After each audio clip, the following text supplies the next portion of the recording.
જય શ્રી રામ, હર હર મહાદેવ. ઘર ઈમાનદારીથી બને છે. ઈમાનદારીથી બંગલો નથી બનતો, મહલ નથી બનતો. ઘર પ્રમાણિકતાથી બને છે. ઘર ઈમાનદારીથી બને છે. શિક્ષક હોય, સપોઝ કરો કોઈ શિક્ષક હોય, કોલેજ શાળામાં ટીચિંગ કરતા હોય તો પછી એને રાતે સ્ટડી કરવું પડે ઈમાનદારીથી, કારણ જ્ઞાન દિન પ્રતિદિન बढ़ે છે. તો એ મહેનતાણાની પૈસા હોય એમાં ઘર ચલી શકે, નાના મોટા મકાન બની શકે ઈમાનદારીથી. અને એ રાતે સ્ટડી ન કરતા હોય, દિવસે પઢાવતો હોય, ટીચિંગ કરતો હોય, પછી સાઈડમાં ટ્યુશન કરતો હોય અથવા વેપાર કરતા હોય તો ધ્યાન સ્ટડી પર ન હોય. કરે તો છે, કોલેજ જાતો હોય, શાળા જાતો હોય, પણ એને ઈમાનદારી ન કહાય. ઈમાનદારી ક્યારે કહાય? જ્યારે શિક્ષક છો, 24 કલાક શિક્ષાના કામ કરો. તમે બિઝનેસમેન છો, રિયલ વસ્તુ બેચો. જે રિયલ વસ્તુ બેચતો હોય ને, જે બિઝનેસમેન, તો કોઈ દિવસ સવાલ કરજો, એ ઘર બનાવી શકે, બંગલો ન બનાવી શકે. કારણ પૈસા એટલો બચે નહીં સાહેબ. કોઈ રાજકારણી ઓનેસ્ટ હોય, સહજ હોય, ઈમાનદાર હોય તો એ બંગલા ન બનાવી શકે. એના પાસે જેટલો પૈસા આવે એ તો એટલા એના પાસે માણસો મળવા આવે તો ચાય પાણીમાં ખતમ થઈ જાય. ક્યાંથી પૈસા બચે? તો ઘર બનાવી શકે, કદાચ 2-4 રૂમ બનાવી શકે. પણ આજકાલ લોકો બંગલો બનાવે છે. તમને ખબર છે ને, કહાનીમાં સાંભળવામાં તમે મળેલા હોય કે બંગલા ભૂતહા હોય, ફલના બંગલા ભૂતહા છે.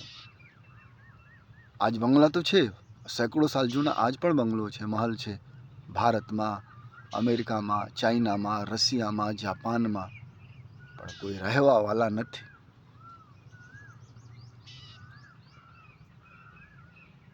સાધુ પણ પ્રમાણિકતા સાથે રહેતો હોય તો ઝોપડી બનાવી શકે, મઢી બનાવી શકે, બીજું કાંઈ બનાવી નથી શકતા. કારણ એના અંદર દયા હોય, કરુણા હોય, સત્ય હોય. એ કોઈને જૂઠ બોલી ન શકે ઘડીકમાં. હા, એને બોલું ડબલ ગેમ ખેલે તો બની શકે મહલ. બધું મોહ માયા છે, મને આપી દો. અરે આજકાલ તો એવા લોકો છે કે તમે કિડની વેચીને આપો પૈસા તો લેવે એવા લોકો છે. એનો કાંઈક કિડની ન બેચો. તમે ખેતર વેચીને આપો તો લઈ લે. એનો બોલે ન આપો. એનો બોલે તમારા ઘર હાંકો, પછી હોય તો આપજો. નથી ઈમાનદારીથી ઘર બને છે, બંગલા નથી બનતા. કોઈ પણ મનુષ્ય ઈમાનદારીથી ઘર બનાવી શકે, બંગલો નથી બનાવી શકતો. અને જ્યાં બંગલો હોય ત્યાં થોડા બહુત કોઈના પેટના હક મારેલા હોય, કોઈના રોટલા ઝોટેલા હોય, પણ લુગડા સફેદ હોય, પરફ્યુમ મારેલા હોય તો બાસ ન મારે, બદબુ ન મારે.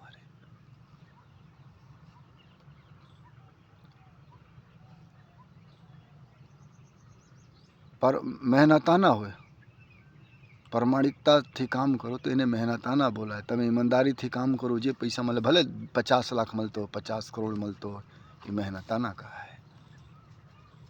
બાકી તો ધનવાન બનવા માટે થોડા બહુ તમારે છેતરપિંડી કરવું પડે. કોઈ બોલતા કરતો નથી તો માની ન લેતા.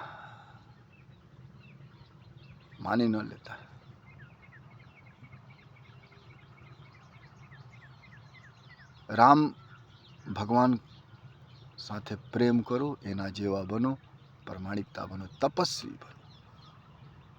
આ મનુષ્ય તન તપ કરવા માટે છે. આથી પ્રમાણિકતા સાથે રહો, પ્રમાણિકતા સાથે ખાઓ, પ્રમાણિકતા સાથે ભજન કરો. અને પ્રમાણિકતા સાથે રહો ને તો તો પેટ ભરવાનું જિમ્મેદારી સાંવરિયાને છે, દ્વારિકાધીશને છે, કોઈ દુનિયાના લોકોના નથી. અને એ પેટ ભરે 100%. મનુષ્ય કરતાં મોરલા વધારે ભોજન કરે છે, દિન રાત ભોજન કરે. રાતે પણ મળે તો ખાવી લે. દિવસે એક મોરલા 1 કિલો ભોજન મિનિમમ કરે છે. કોઈ ઇન્સાન 1 કિલો અનાજ નથી ખાતો. અમુક ખાતો હોય, કોણ પૂરા પાડે? ભગવાન પૂરા પાડે. તમે પ્રમાણિકતા સાથે રહો તો ભગવાનને ભોજન તમે આપવું પડે 100%. કારણ એ જિમ્મેદારી લેવે. અને પ્રમાણિક ન રહો તો પૈસા હોય, ઘર હોય, પતિ પત્ની હોય, કુટુંબ હોય, સખા હોય, દોસ્ત હોય, તો પણ ભોજન મળે ન મળે, અને હોય તો તમે ખાવી શકો કે ન ખાવી શકો કોઈ ગેરંટી નથી.